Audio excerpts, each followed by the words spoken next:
Fishermen here have a lot to be afraid of, so it's no wonder that religion plays such an important part in their lives.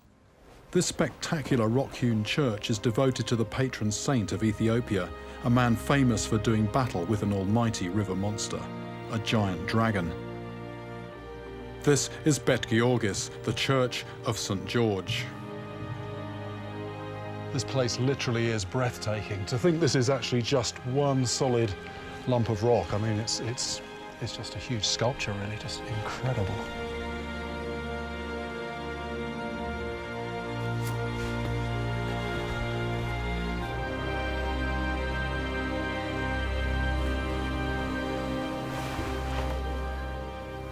This is a classic picture of St. George on his horse, the dragon lying dead or dying on the ground. No, it's very, very clear from here that so important is he to the people here that there are even people who believe that this story of George and the dragon actually happened here in Ethiopia. If St. George did kill a dangerous Ethiopian dragon, then it's no wonder the locals revere him. But as I walk through the nearby town, I realise just how significant he is to them. St. George is so important here in Ethiopia that the 23rd of every month is St. George's Day. And here at another church devoted to St. George, you get these crowds of people coming in to worship. As I wait for the Mass to finish, a man seemingly kitted out as St. George himself arrives.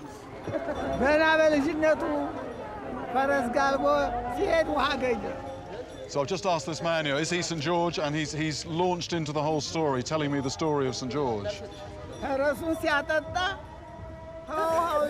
Apparently, at some point in the distant past, human sacrifices were made to appease a dangerous dragon that lived in a lake near a village. Eventually, it was the turn of the chief's daughter.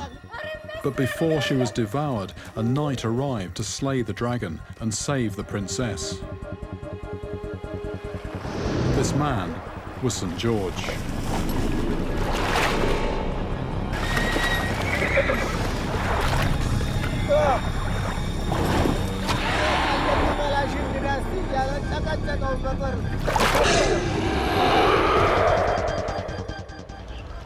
As the St. George's Day Mass finishes, I enter the church to see if I can learn a bit more about what kind of local river monster this dragon might have been.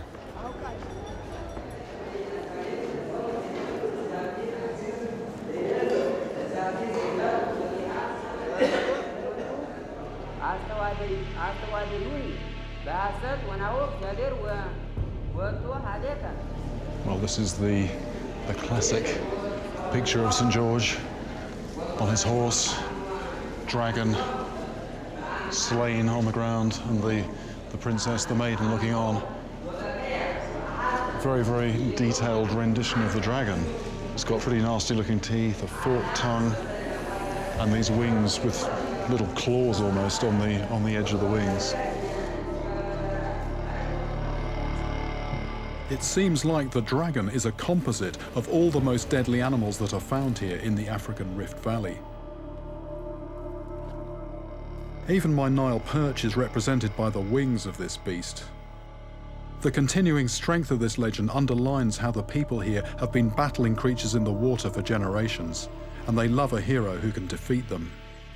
I come across one man who took on perhaps the most feared animal here when he was attacked by a crocodile. However, this time the croc didn't leave empty-handed.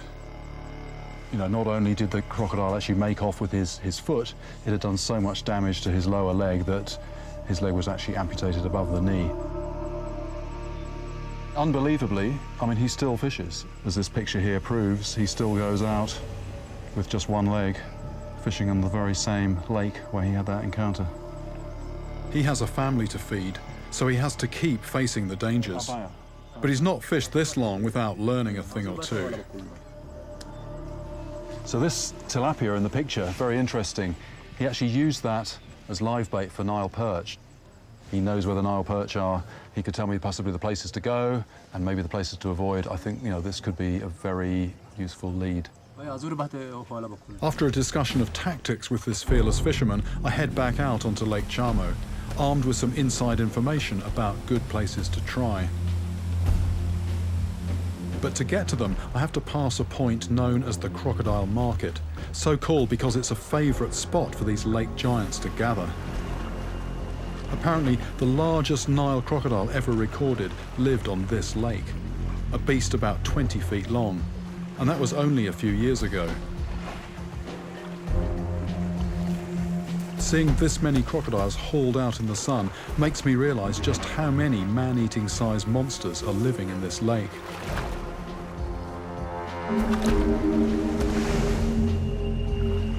Just the size of some of these creatures, just enormous. I've never seen so many big crocodiles in one place before. And as they sink back into the water, I can understand why they say it's the croc you don't see that will kill you.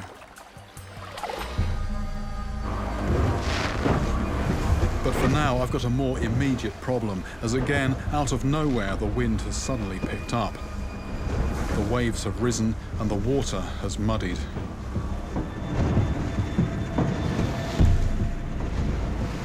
I think if ever there's a deadly place to fish, either on rivers or in the sea, this is it. Well, this boat here is metal, there's no inherent buoyancy at all. If this develops a leak, it's just going straight down, and there's 20-foot crocs in here. Only a prize as big as a Nile perch makes facing these risks worthwhile, so I push on, hoping that I'll catch my prey before I become the prey. Like the old man suggested, I'm using a tilapia as bait. It'll work better than an artificial lure because the water's very cloudy, but the weather here is beating me. This is actually not working. We're being blown so fast, we're just dragging that behind us. It's not drifting. After a few hours getting bashed around by the waves, I head into shore for a break. Basically all the gear on both boats, I've got two boats, one for me, one for equipment and also for safety, but everything just battered around and soaked. So we've come into a bit of shelter here, downwind of a peninsula that runs out into the lake, and letting everything dry. But we came past a net, and actually when we came onto the shore, a couple of fishermen paddled around in the boat with a sack, and I'm just going to see what's in the sack, actually.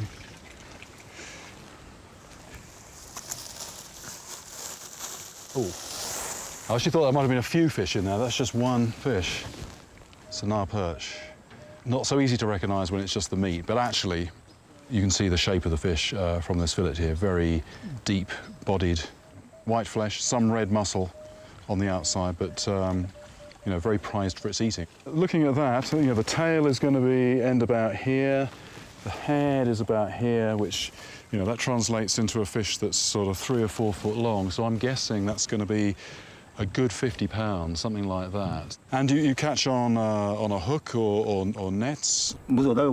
So fairly industrial fishing methods, about sort of 70 or 80 yard long net and going down about sort of 6, 7 foot. So that was put out last night. They checked it today, and this was the result. You know, one fish, but a very nice sized one. Apparently this was caught from an area near here where the bottom is quite rocky. Now that's quite a good sign, because everywhere I've been to so far the bottom has been very, very smooth, very level, and it's interesting that this fish was caught in a place where there's a little bit of, you know, underwater ups and downs. I try my luck at the spot they mentioned, a rocky outcrop in the lee of an island. Nile perch love having cover to ambush their prey from, and the underwater ridge here could be perfect for them. But despite fishing here for several hours, nothing takes. Over the next few days, I fish a variety of locations, but it just seems that either the fish aren't here or others have gotten here first. So this net is definitely designed to catch Nile perch. Looks like I've got some serious competition here. Eventually, I have to admit that this lake is defeating me. I've seen how determined the fishermen are here, and they've been harvesting these lakes for thousands of years. I'm beginning to wonder if the Nile perch here have been overfished too. It's a bit disappointing having to leave these lakes without having caught anything. I've seen plenty of monsters, but not the one that I want. I think if I stayed here long enough, I might catch something, but life is too short for that. I think I'm going to have to go to one of the other Rift Valley lakes. I have no choice but to head to a place that is truly out of reach of fishermen. Not only is it illegal to keep fish that are caught here, but few local fishermen are willing to test its spectacular natural defences. This is Murchison Falls in Uganda. I've seen how people in the Rift Valley fish some pretty extreme, dangerous water conditions, but I can't imagine anybody fishing here. So I'm thinking that maybe at the bottom of these falls could be the place where I'm going to catch my monster Nile perch. The water at the bottom of these falls is known as the Devil's Cauldron, and it's where I'm about to meet my river monster.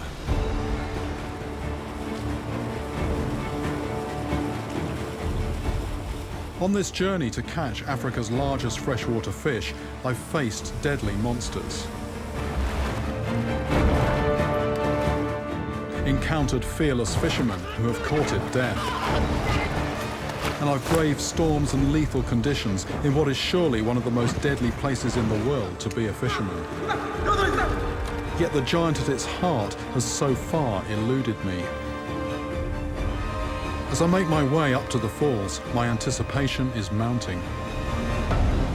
I'm just approaching what looks like smoke there, but that is the spray that is being thrown up by the Murchison Falls. And the thought of the size of some of the fish that are down in this churning water, you know, starting to get a bit of a flutter. It's really quite frightening, the thought of hooking a big fish in this water. This could be my best and perhaps last chance of catching a monster. This big eddy behind me is called the Devil's Cauldron. Now that sounds very melodramatic, very over the top, but you know, words almost don't do justice to this place. When you're down at water level, you know, just a huge push of water coming through. Apparently 300 tons every second coming through that crack there. Now, this is very hostile water, and for the local fishermen with their methods, you know, it's not going to be easy to fish here. If you're fishing nets or long lines, you know, that kind of fishing involves getting in the water very often. There are crocs in here. This water is very, very strong. So this could be the only kind of gear that might stand a chance here.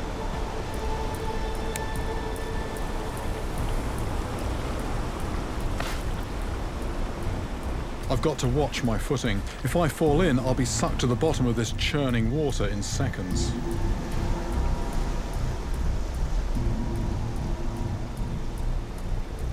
Crocs are hard to see in the water at the best of times, but the foam produced by the falls gives them the perfect cover. This could be my most dangerous fishing location yet. Anything takes that bait, it's a large bait, it's going to be a serious sized fish. So, you know, one thing I've got to really be aware of is I don't want to be pulled in here. Oh, fish on.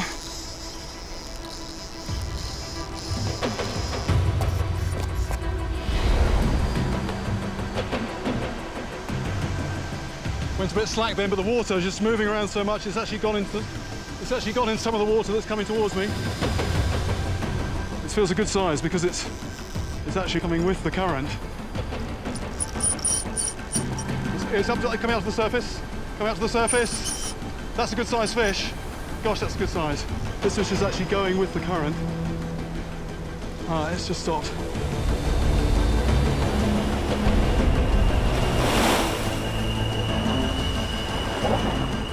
There it is, on the top, on the top, on the top.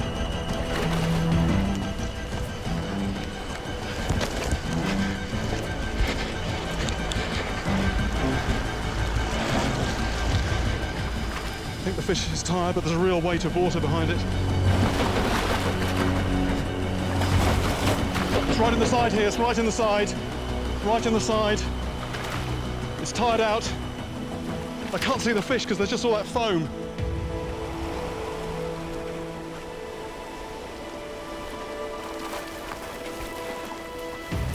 How about that? How about that? Right. I've just put a bit of heavy mono through its mouth. What I'm going to do, I'm going to just pull it back into the water, walk it round here into some quiet water where it can recover, where I can recover as well. I'm just hoping if there's crocs that they'll prefer the fish to me. It's already starting to get a bit more strength back, but I want to make sure it's fully recovered before I have a proper look, because if it goes back in this water, not properly recovered, it's just going to get bashed, possibly to death, on these rocks. I'm going to need the help of my boat driver Etchy, as this fish is too big to lift by myself.